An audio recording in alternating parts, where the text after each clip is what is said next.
Oh my gosh. Hey everyone, it is Leah Love.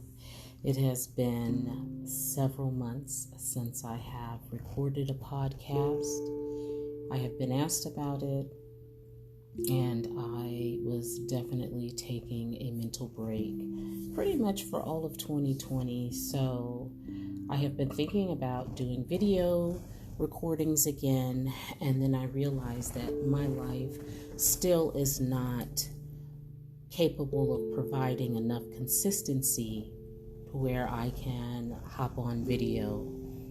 You know, I do like to look good and best to my abilities, and sometimes being able to present myself as I would so desire on video is not always an option for me, because I am still a homemaker, still a homeschooler, and now we've added a new puppy, a little beagle, to our life, and dealing with the throes of also running a business, dealing with COVID has been a lot. So I am not always in a position to take a video at the drop of a hat, which is partly why I started the podcast, so that I could just hop on the podcast without having to be seen.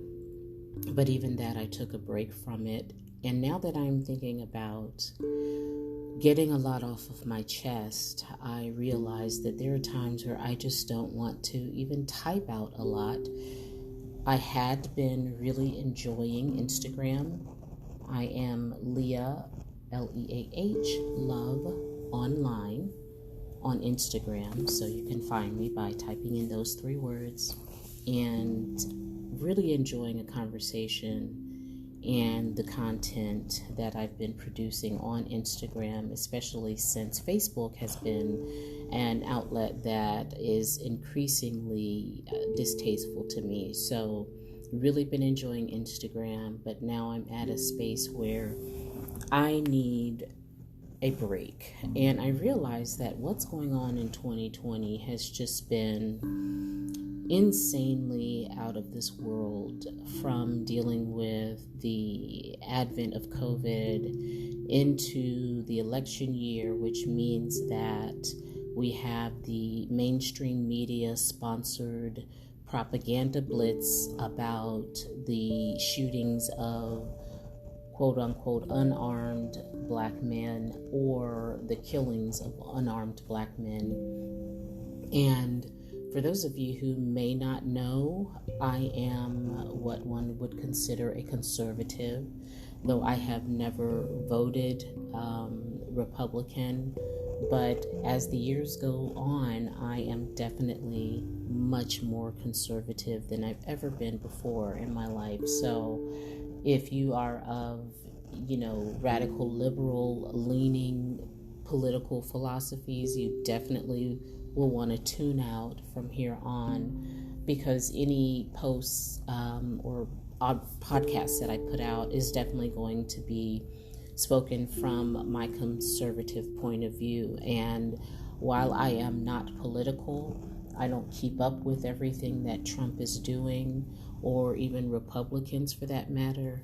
But really and truly, what does matter to me is the promotion of conservative, moderate to conservative values. And the reason why I think that's so important is because as I watch the youths and what they're doing out here in these streets, as I watch the ways in which they are expressing themselves, as I watch the sheer mayhem that's happening in many families where the parents and the children are at odds, and as I come to a deeper understanding of the public schools' roles in indoctrinating young children into socialism, into this radicalization of their ideologies, into communism, I think that based on my interactions with a lot of parents, they are absolutely dumbfounded at how much they missed. Like, they did not realize that their children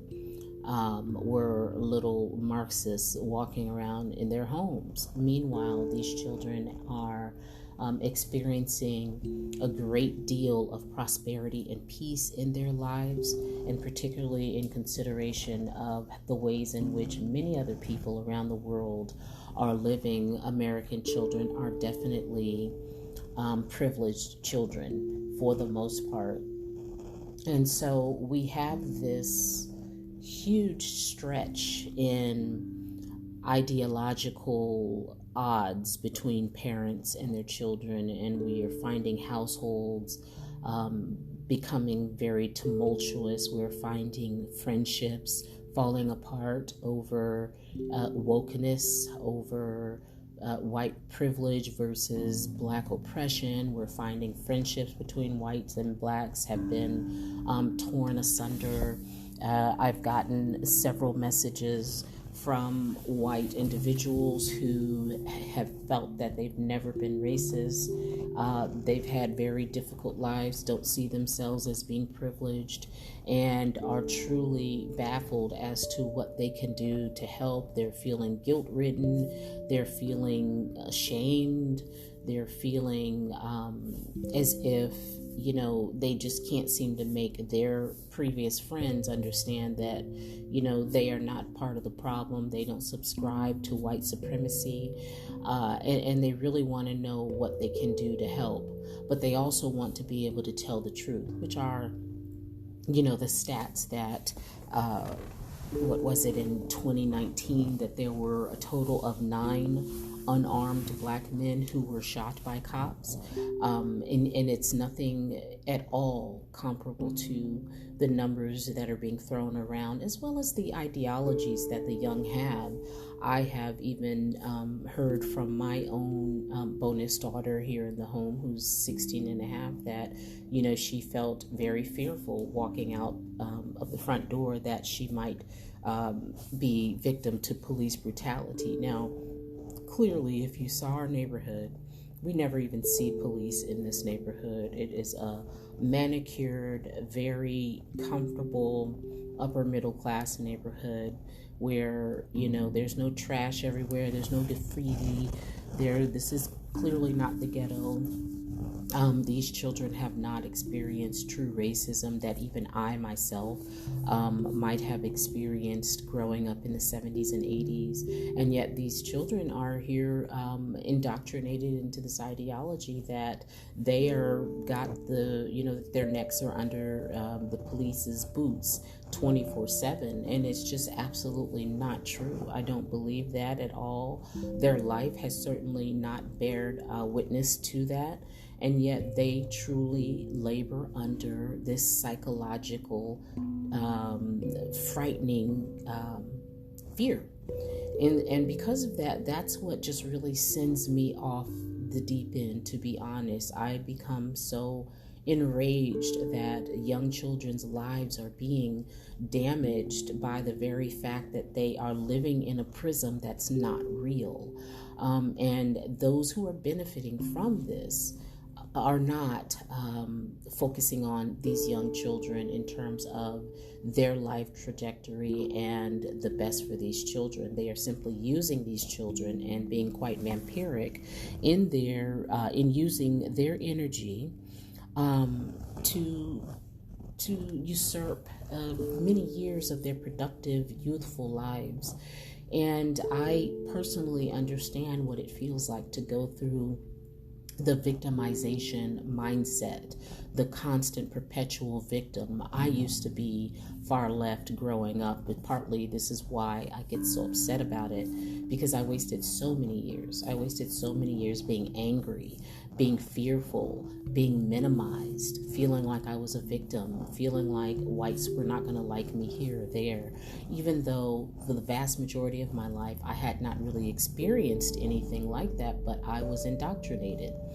Though I did have a few racist incidents, but again, the vast majority of my life experiences did not bear witness to this ideology that because I am black, I am lesser than, or I am being victimized by white supremacy and systematic racism at every turn. It just was not true. And I look at the young children today and I realize that there are so many opportunities that they won't go for because they are fearful of systematic racism.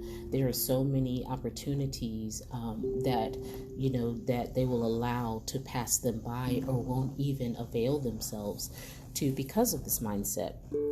So I have really been exploring my own red pilling, so to speak. I have been devouring video after video after video. I've been reading the autobiography of Booker T. Washington, Up From Slavery. I am just at the end point of the biography of A.G. Gaston, who was the first multimillionaire, a black man, first multimillionaire man from Alabama. And in fact, it was his motel, the Gaston Motel, where Martin Luther King, and his cohorts had their political meetings. Room 30 was a well-known room in that motel. And this man was able to do so much because of the wealth that he amassed. And one of the reasons why I took to reading these biographies of these individuals who were born in either the late 1800s or early 1900s is because they were living during a time where there was clear evidence of systemic racism and where people were either had parents who were slaves or shortly thereafter born after the ending of slavery. And so clearly they were living in a time where you could obviously see that there's segregation, that there's Jim Crowing, that there's redlining. Racism was sanctioned statewide and otherwise nationally, and yet they were able to accomplish so much, not from being pro-militant Black Pantherist mindset, but from dealing with what's right in front of them and what was necessary. And what was necessary in order for them to have the success that they needed was because, one, education was important to them. They understood that they absolutely had to become educated people in order to maneuver in this world. And then secondly, they understood that the promotion of family values, building yourself up from your bootstraps, just in terms of clearly they came from nothing in terms of their family's financial wealth. Neither Mr. Washington or Mr. Gaston came from wealthy families. And even though there were wealthy Black families at that time, even in those times, they certainly did not. And so they had to find a way to make a living for themselves, to make a life for themselves. And they lived by a very strict code in terms of their own personal morals and values.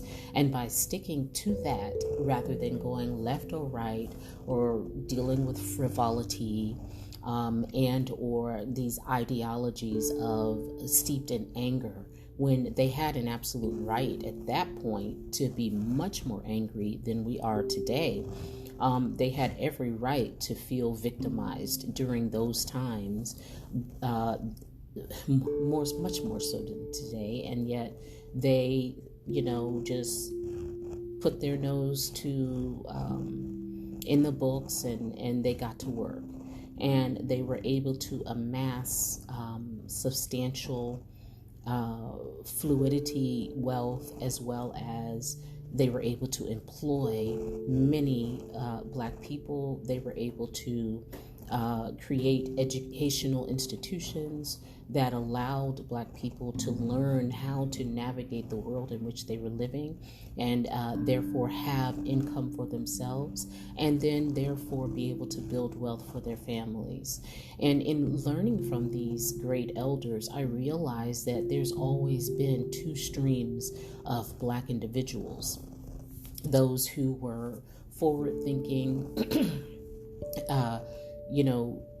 individuals who understood that Black people were not at the same state culturally, educationally, financially as their white counterparts, and the way in which to truly experience freedom and democracy was first by gathering their wits and understanding what freedom entails, which meant that they had to go about the business of building themselves up spiritually, morally, and educationally, and go that route. Then you had the other stream of folks who were not at all interested in educating themselves.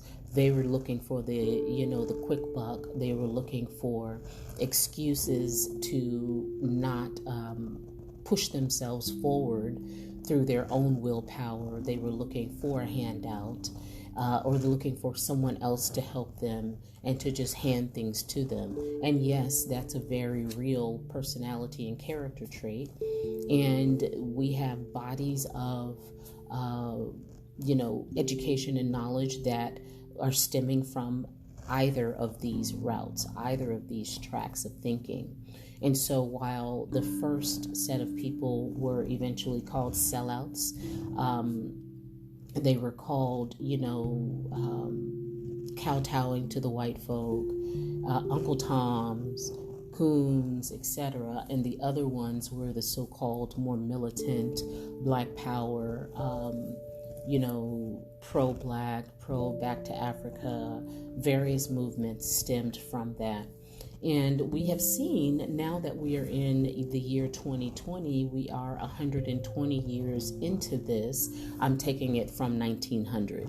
I'm just giving it a random number, but we're 120 years, past this time, and we see what has been the result. So Booker T. Washington, he's got the Tuskegee Institute. He taught.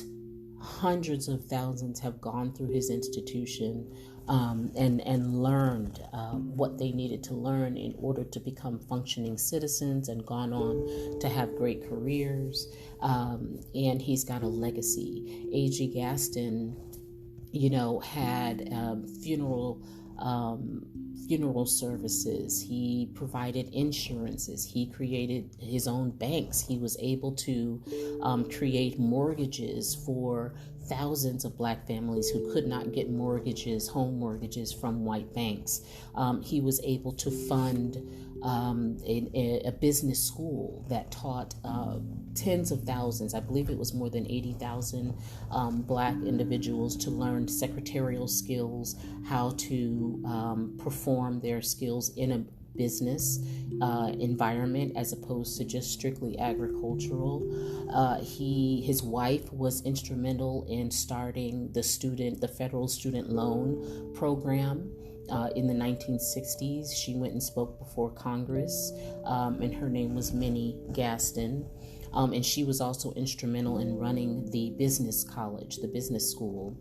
And he had the motel. He did so many things where he was able to employ Black individuals. He was a huge funder behind the civil rights, even though he was still not as, in his opinion, he considered MLK to be radical, because he was more of the stream of thought where you needed to build bridges with the white community and other white businessmen in order to survive and during those times. If he had been confrontational, if he had been all pro-Black power with that Bull Connor, I believe his name was, that crazy, these leaders during those times, they would have bombed him, and he would not have had the wherewithal to employ the thousands of Black people that he employed. And so him having the capability of fronting tens to hundreds of thousands, bailing out protesters, bailing out MLK, during that time. I mean, he needed to have had that wealth. If it had been only the pro-Blackers and the other route, which was, we're just basically not going to do anything in life, because until white people hand everything over to us, we're just not going to function. We're just going to be over here yelling and screaming and fists in the air, but we're not actually going to build anything worthwhile. We're just going to be angry, and we're just going to stay angry, and we're just going to be victims, and we're just going to keep appealing to to white guilt, but we're not actually going to do anything and build communities and maintain safe neighborhoods for our children. Even when there is a burgeoning black on black crime, we're just going to keep yelling Black Lives Matter, and we're just going to be angry and over these fake statistics. None of them have any money, and they're not going to be able to bail even themselves out when they get thrown in jail. So it requires the other half, which is the people who've actually done the work, who've elevated their families, who've employed thousands of people, and who haven't spent their life pumping fists in the air and angering everybody around them and alienating everyone around them. And so you needed, I guess, one could say we needed both, because MLK was able to get the civil rights bill passed and through his agitating, but you also needed that other. And he and Mr. Gaston butt heads quite a few times. And it's just a fascinating history to read about all of that. And so that's where I've been focusing my time and energy lately, and it's been a wonderful experience for me to reach back and realize that during much more strident, tough times, you had people who were making strides and doing much better than many blacks are doing today, even though blacks have cell phones and, welfare, EBT, everything at their disposal, the internet. You can start a business with PayPal and a website. I mean, it's just amazing what we have at our disposal for black individuals and black youths to still feel like they can't succeed and that this is the most racist time on the face of the planet. I'm not buying it, but I understood that I needed to backtrack and I needed to get myself in the frame of mind of people who were really about something, people of substance, and learn from them so that I can teach this stuff to my children, so that I can share the true statistics with my children so that they don't become pawns of the, white liberal machine, which is simply using them for their own benefit. Other than, the little claim to fame here or there, these young children are being really, really misled. And so this is my rant, so to speak. And I am so glad to be in this space, but there's a time where I've just got to get a mental break in and get back to my self-care routine, and take care of what's right in front of me while I incorporate these lessons into my life, because to be honest, I just can't bear to have my children fall down the rabbit hole of white liberal propaganda who are really not their friends. And so I think I am back. I've got so much to talk about, to get off my chest, that expect more from me. You can find me at leahloveonline.com. I post a lot of articles that are about family, wealth, legacy, conservative mindset, marriage, homemaking, and I try to compile the information, write my own articles. I've got a few writers who are writing for me as well. And so really looking forward to the future of that site. Is also, you will find me most usually on Instagram, Leah Love Online. You can find me there as well. And until the next time, be well. Bye-bye.